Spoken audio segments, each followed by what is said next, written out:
I was sitting in my office on a Tuesday afternoon, maybe 3 or 4 years ago, and I realized I'd been staring at the same price action for about 4 hours without actually doing anything. The room was quiet, just the hum of the computer and the distant sound of traffic outside, and I had this sudden, very uncomfortable thought. I thought I might actually be useless. I was looking at all these lines, these colors, these complex mathematical overlaps I'd spent thousands of dollars and hundreds of hours learning, and I couldn't make a single decision. I was paralyzed. It wasn't because I was scared of losing money. I'd lost enough over 25 years to be numb to that. It was because I had too much information. I was sitting there with 15 years of professional experience at that point, and I felt like a complete amateur because I couldn't tell which way the wind was blowing. That moment of boredom, that weird little crisis of confidence, it changed everything. I realized I was trying to outsmart a market that doesn't have a brain, and I was doing it by making my own brain weigh too heavy. It's funny how we do that. We think that if something is hard, the solution must be even harder. I remember back in the late 90s, when I was just starting to get my feet wet in the US stock market, I used to think the guys with the most complicated screens were the ones making all the money. I'd see these setups with 8 monitors and charts that looked like a heart rate monitor during a panic attack, and I'd think, yeah, that's what a real trader looks like. I spent a good decade chasing that. I tried everything. I had the relative strength index, I had the stochastic oscillators, I had these fancy Bollinger Bands, and I even spent a year trying to master some obscure Japanese cloud system that I never really understood. I was always looking for that one secret indicator, that one piece of code that would finally make the chart stop looking like a mess and start looking like a map. But the more I added, the worse I got. I'd have one indicator telling me the stock was overbought, and another one telling me the trend was just beginning. I'd be sitting there looking at a company like Microsoft or some big index, and I'd have 5 different signals clashing with each other. It's what people call analysis paralysis, though I didn't know the name for it back then. I just knew that I was spending more time arguing with my own charts than I was actually trading.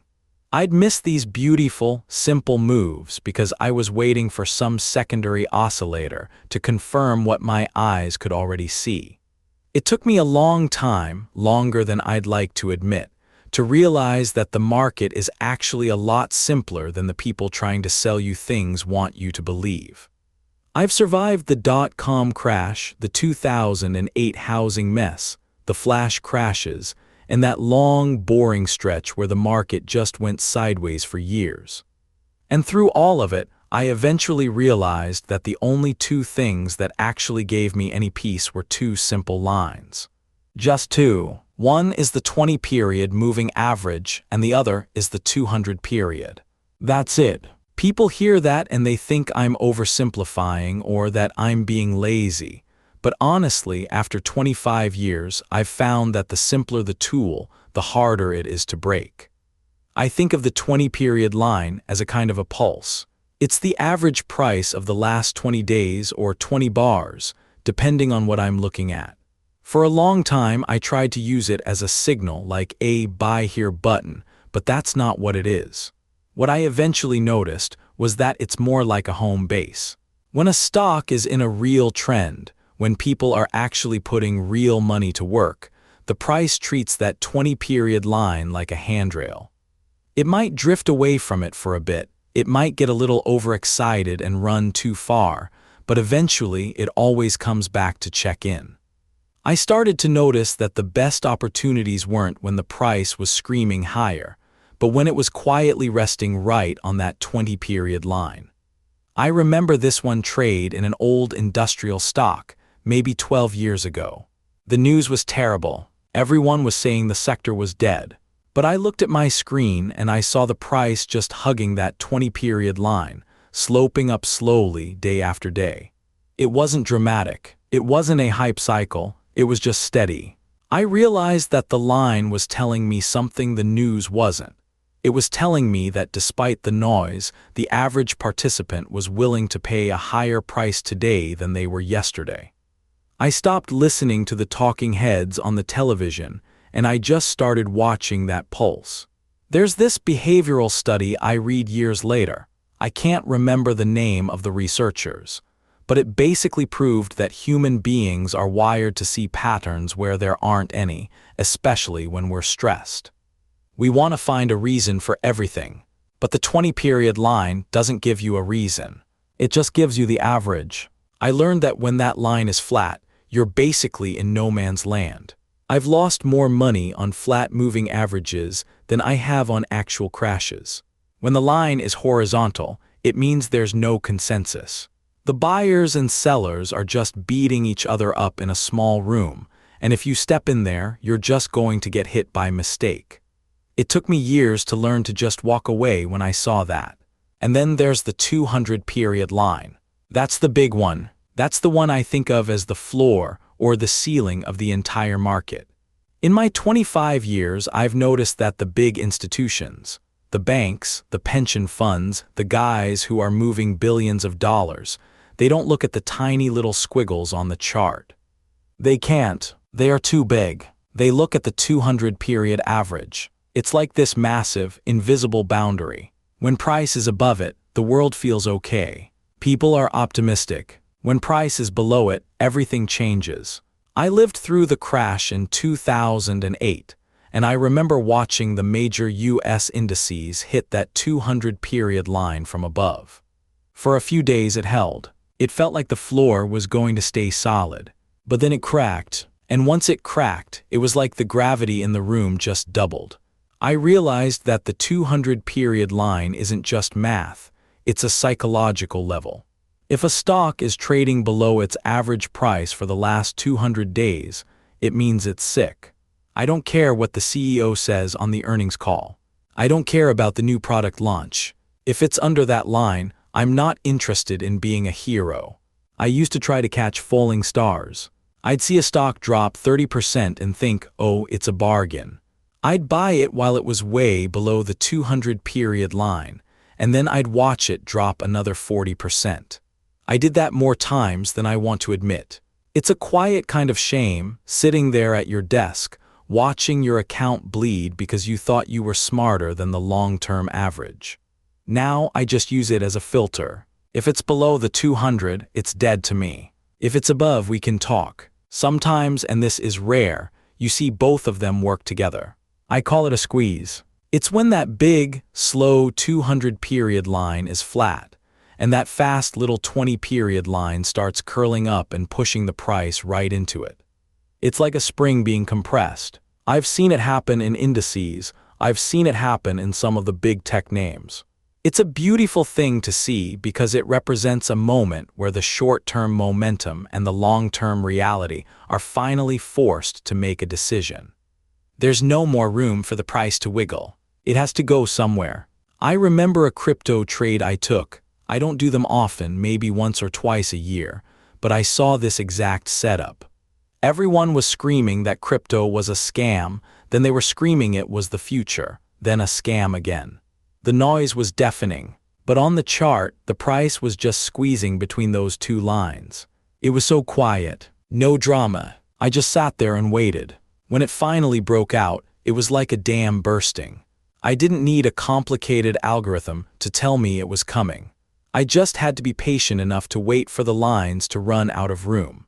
The hardest part of all of this, the part that really took me 25 years to get through my head, is that simplicity feels like failure to the ego. We want to feel like we're working hard. We want to feel like our success is a result of our superior intellect. When you only use 2 lines and you spend most of your day just waiting, you don't feel like a genius. You feel like a bored office worker. I've had many nights where I felt like I should be doing more. I'd stay up late looking at different time frames, trying to find some hidden meaning in the candles. But I was just looking for a way to feel important. My family, they didn't really get it for a long time. My wife would see me sitting there, not clicking anything, just staring at a screen with 2 lines on it, and she'd ask if I was actually working. It's hard to explain to someone that working in this business often means doing absolutely nothing. It's about surviving the 90% of the time when nothing is happening, so you're still around for the 10% when it actually matters. Most people who quit this business, they don't quit because they're bad at math. They quit because they can't handle the boredom or the ego hit of being wrong. I've seen traders who were much smarter than me, guys with PhDs in physics, who got wiped out because they tried to model the messiness out of the market. You can't model it out. It's always going to be messy. People are messy. They get scared at the same levels, and they get greedy at the same levels. That's why these moving averages work. They aren't magic. They are just mirrors. The 20-period line reflects our short-term greed and fear, and the 200-period line reflects our long-term beliefs. There's this quiet realization you get after a couple of decades, where you stop trying to win and you start trying to just not lose. I know that sounds like the same thing, but it isn't. When you're trying to win, you take risks you shouldn't. You overtrade. You use 10 indicators because you're looking for a reason to say yes. When you're trying to not lose, you look for every reason to say no. I use my 2 lines as a way to say no. Is it far away from the 20? No trade. Is it below the 200? No trade. Is the 20-period line flat and choppy? No trade. It leaves me with very few trades, but the ones I do take, they feel different. They don't feel like a gamble. They feel like a logical extension of what's already happening. I'm just a passenger. I'm not trying to drive the market. I'm just trying to catch a ride on a bus that's already moving in the right direction. I spent years trying to be the driver, and all I got for it was a lot of stress and a much smaller bank account. I read a study a while back, I think it was about institutional behavior, that mentioned how some of the most successful funds in history have the simplest criteria. They aren't using high-frequency black boxes for everything. A lot of the big, long-term money is just looking at the same basic levels I am. It made me feel a lot better about my boring setup. It confirmed what I'd lived through. Years later, you see these things in print and you think, yeah, I felt that in my gut 10 years ago, I just didn't have the words for it. The market doesn't care about your feelings.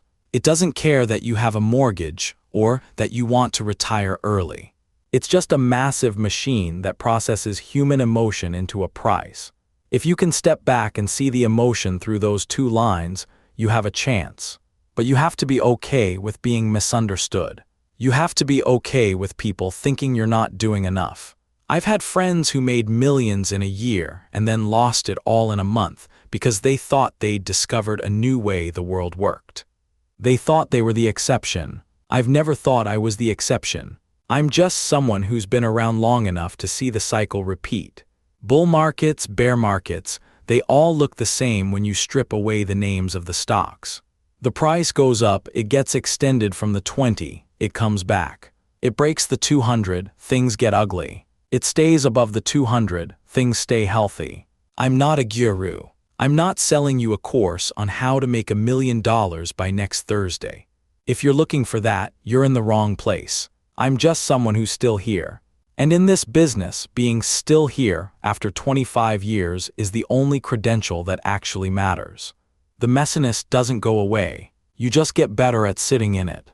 You get better at recognizing that your own brain is often your biggest enemy, and you use these simple tools to protect yourself from yourself. If this sounds familiar to you, if you've been through that cycle of adding more and more to your charts only to feel more and more lost, then you'll probably understand what I'm trying to do with this channel. I'm just trying to talk about what it's actually like, without the hype and without the fancy vocabulary.